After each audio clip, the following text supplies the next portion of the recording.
Good morning. Welcome to day 15 of our daily devotions. Today is the beginning of our third week of our 365-day journey. I appreciate you tagging along with me. It's been a great ride. Let's go ahead and get started. So we're going to be starting off in Genesis chapter 31, verse 17 to chapter 32, verse 12. So Jacob put his wives and children on camels, and he drove all his livestock in front of him. He packed all the belongings he had acquired in Padan Aram and set out for the land of Canaan, where his father Isaac lived. At the time, Laban was some distance away shearing his sheep. Rachel stole her father's household idols and took them with her. Jacob outwitted Laban the Aramean, for they went out secretly and never told Laban they were leaving. So Jacob took all his possessions with him and crossed the Euphrates River, heading for the hill country of Gilead. Laban pursues Jacob. 3 days later, Laban was told that Jacob had fled, so he gathered a group of his relatives and set out in hot pursuit. He caught up with Jacob 7 days later in the hill country of Gilead. But the previous night God had appeared to Laban the Aramean in a dream and told him, "I'm warning you, leave Jacob alone."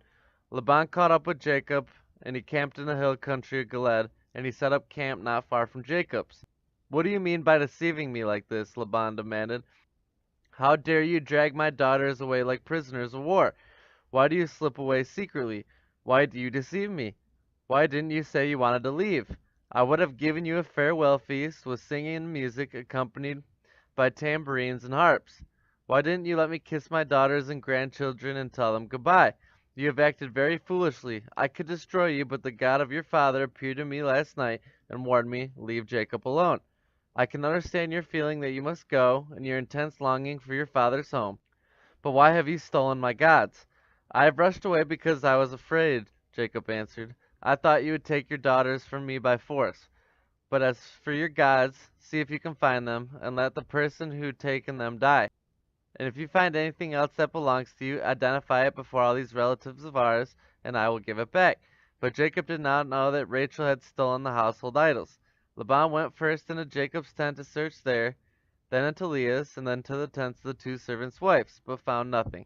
Finally he went to Rachel's tent, but Rachel had taken the household idols and hidden them in her cattle saddle, and now she was sitting on them.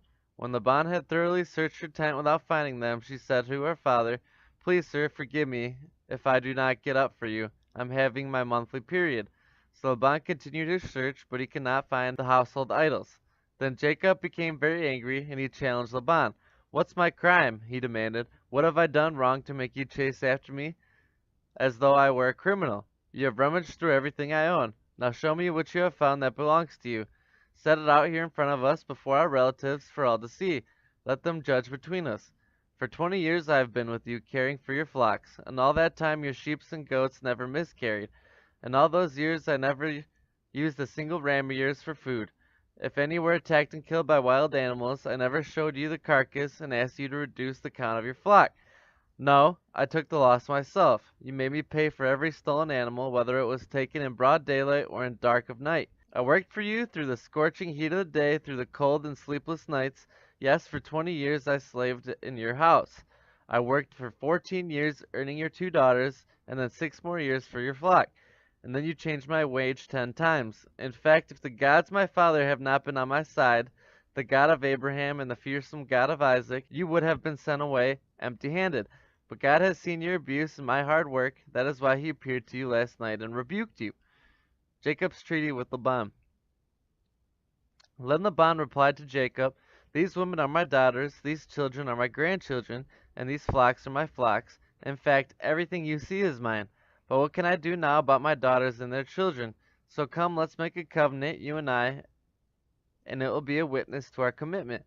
So Jacob took a stone and set it up as a monument. Then he told the family members, "Gather some stones." So they gathered stones and piled them up in a heap.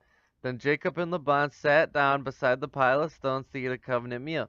To commemorate the event, Laban called the place Jagashardutha, and Jacob called it Galid, which means witness pile in Hebrew.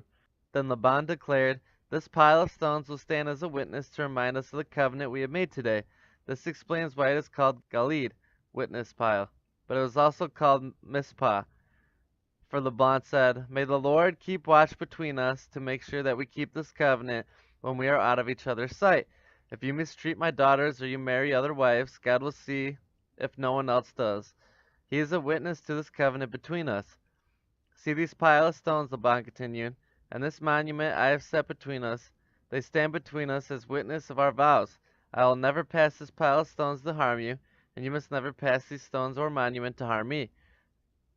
I will call on the God of our ancestors, the God of your grandfather Abraham, and the God of my grandfather Nahor, to serve as judge between us. So Jacob took an oath before the fearsome God of father Isaac to respect the boundary line. Then Jacob offered a sacrifice to the God on there on the mountain and invited everyone to a covenant feast. After they had eaten, they spent the night on the mountain. Laban got up early the next morning and he kissed his grandchildren and his daughters and blessed them.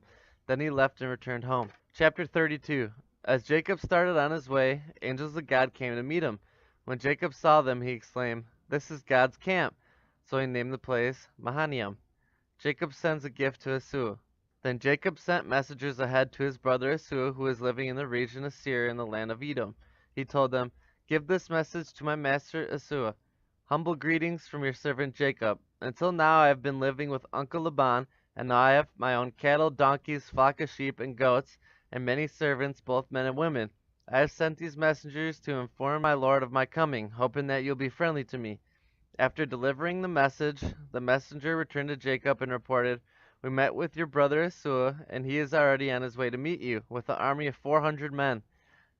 Jacob was terrified at the news. He divided his household along with the flocks and the herds and camels into two groups. He thought if Esau meets one group and attacks it, perhaps the other group can escape. Then Jacob prayed, "O God, my grandfather Abraham, and God, my father Isaac, O Lord, you told me, return to your own land and to your relatives. And you promised me, I will treat you kindly. I am not worthy of unfailing love and faithfulness you have shown to me, your servant. When I left home and crossed the Jordan River, I owed nothing except a walking stick.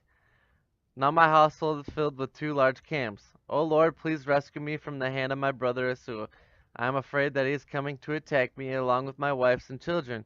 But you promised me, I will surely treat you kindly, and I will multiply your descendants until they become numerous as the sands along the seashore, too many to count."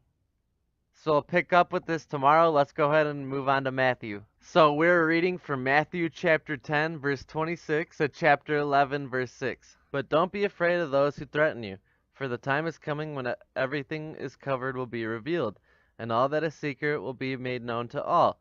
What I tell you now in the darkness, show abroad when the daylight comes.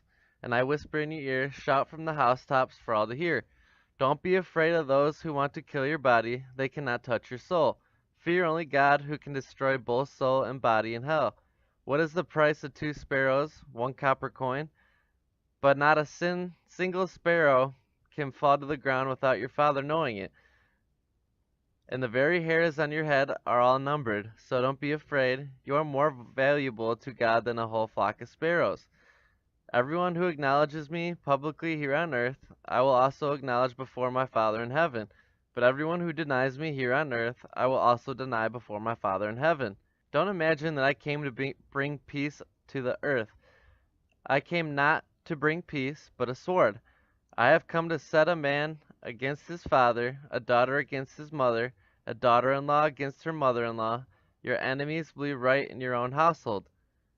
If you love your father or mother more than you love me, you are not worthy of being mine. Or if you love your son or daughter more than me, you are not worthy of being mine. If you refuse to take up your cross and follow me, you are not worthy of being mine.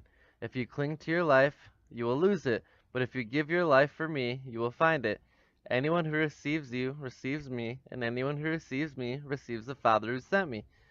If you receive a prophet as one who speaks for God, you will be given the same reward as a prophet. And if you receive righteous people because of their righteousness, you will be given a reward like theirs. And if you give even a cup of cold water to one of the least of my followers, you will surely be rewarded."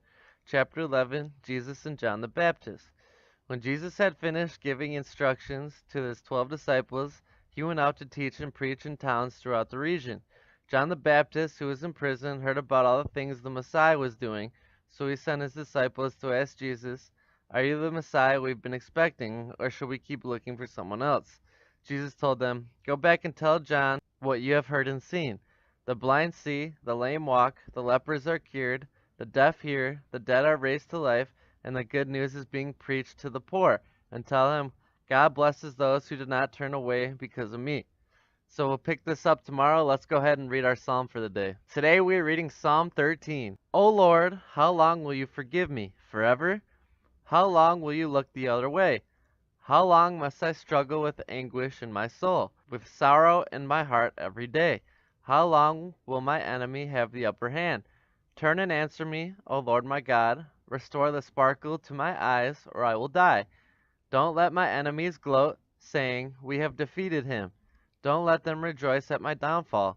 But I trust in your unfailing love. I will rejoice because you have rescued me. I will sing to the Lord because he is good to me. So we'll pick up with Psalm 14 tomorrow. Let's go ahead and finish up with our Proverbs. We are reading Proverbs chapter 3, verses 16 through 18. She offers you long life in her right hand, and riches and honor in her left. She will guide you down delightful paths. All her ways are satisfying. Wisdom is a tree of life to those who embrace her. Happy are those who hold her tightly. Thank you so much for following with me today. It's been an amazing journey. I hope you all have a wonderful day. Don't forget to like, comment, subscribe, and hit that bell button for notifications when my videos come up.